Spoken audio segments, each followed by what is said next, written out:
Hello, hello, hello. It is currently 3:30 in the morning. I've been playing around on the computer for a while, kind of up. It's Saturday.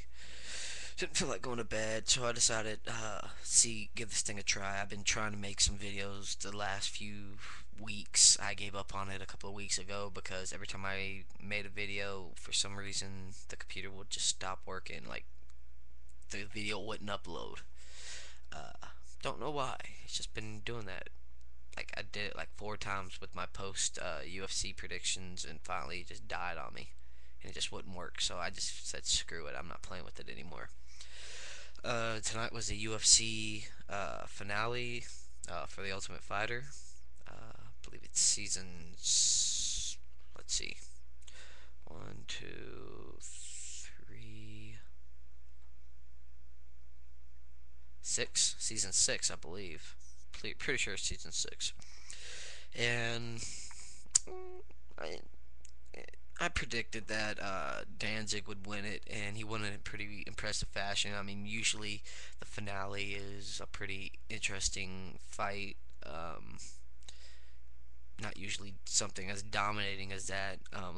Only other time we've seen something as dominating is when Luder beat Cote, uh, and when Diego beat Kinflo. So usually they're really good fights, though. They're not so dominating. That was pretty dominating performance. Good job, Mac Danzig.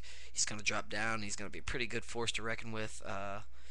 He fought Maha Sakurai when Maha, I still consider Maha up there in the welterweight division and even in the lightweight division, but Maha really doesn't go lightweight anymore. He sticks around 160, 170, and Mac Danzig is going to be even kind of small for the 155. I think he could probably, if he really, really, if he really, really wanted to, can make it to 145. But that's neither here nor there. The Jared Rollins and the War Machine fight. Oh my God, that was a great fight. I consider that up there with fight of the year. Huerta fight was a great fight as well. The Huerta Guida. I think Guida exposed a lot of weaknesses Huerta has. I think the only thing that won that fight for Huerta was the fact that Guida is a very ballsy fighter. He's a very in-your-face fighter, and that was a good thing for the first 2 rounds. He didn't. He showed Huerta that he wasn't gonna play around, but he was taking a lot of punishment. He was taking a lot of punishment, and I think a lot of people that know anything about Clay Guida knows that he's really, really a tough guy. But unfortunately, he just got caught, and Huerta is not the type of guy that you can allow yourself to get caught with. He's not a chump. He has a killer instinct. There's a reason why he's a young up and comer. Uh, I don't believe that's fight of the year though. I believe it was because to be honest, fight of the year has to be more of a seesaw battle to me. I mean, it has to be more of like a Diego Sanchez, Nick Diaz kind of a fight, or more of a Josh Barnett, Big Nog, their first fight kind of fight. And it was pretty much all Clay outside of a few flurries at standing. It's pretty much all Clay the first 2 rounds, and then that quick finish for Huerta.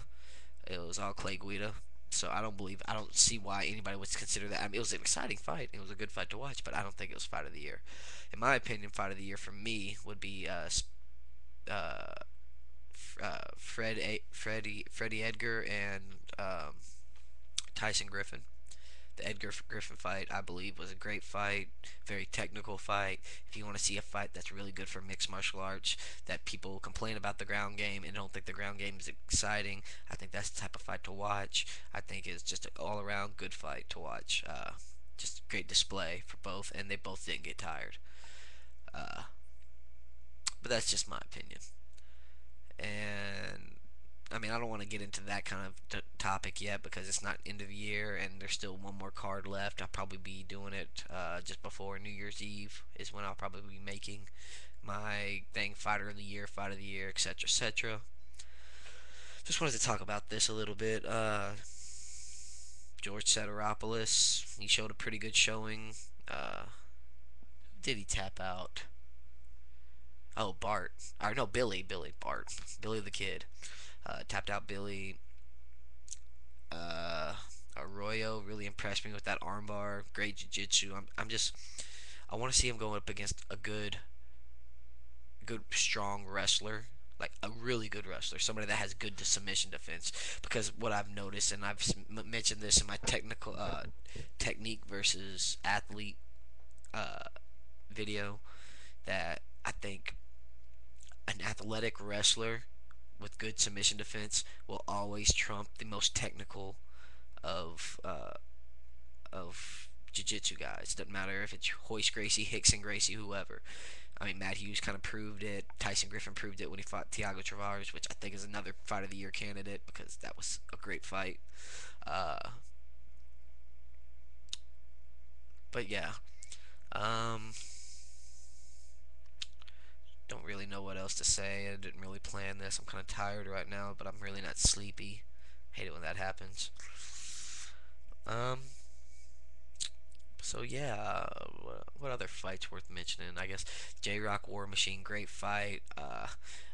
Honorable mention just because I love the fact that when War Machine hit him with those three elbows in the first round and cut J Rock, it looked like J Rock got pissed because that's when he started elbowing the fuck out of the top of War Machine's head. It was really actually pretty funny when I TiVo'd it, or DVR'd it, I should say. I don't have TiVo.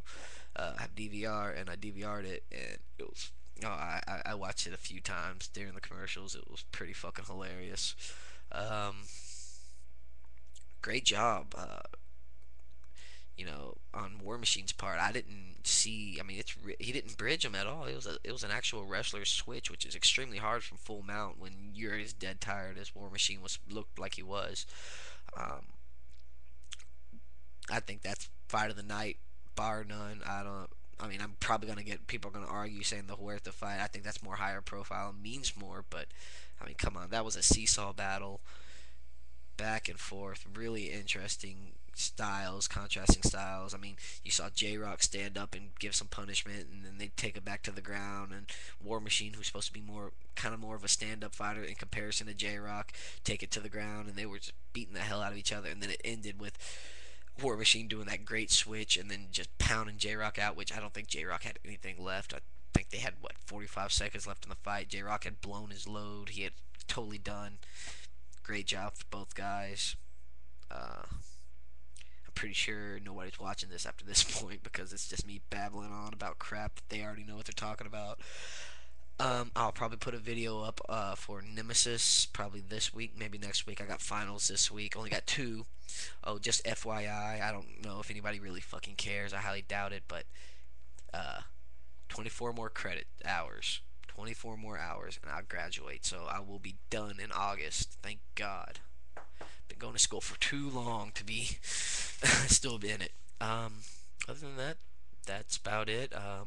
Recommend anybody that does watch my videos that isn't on Stickum to come to Stickum. I haven't been on there too much lately. Not many guys have, but I think I'm gonna start getting on there a little bit more and making the room and seeing if anybody shows up. That is Stickum, STICKAM.com, and the room is usually MMA, UFC, K1 room. That's usually the room I make. Sometimes I make it the MMA, UFC, Shuto room. So, with that, I say goodnight, farewell, avida say.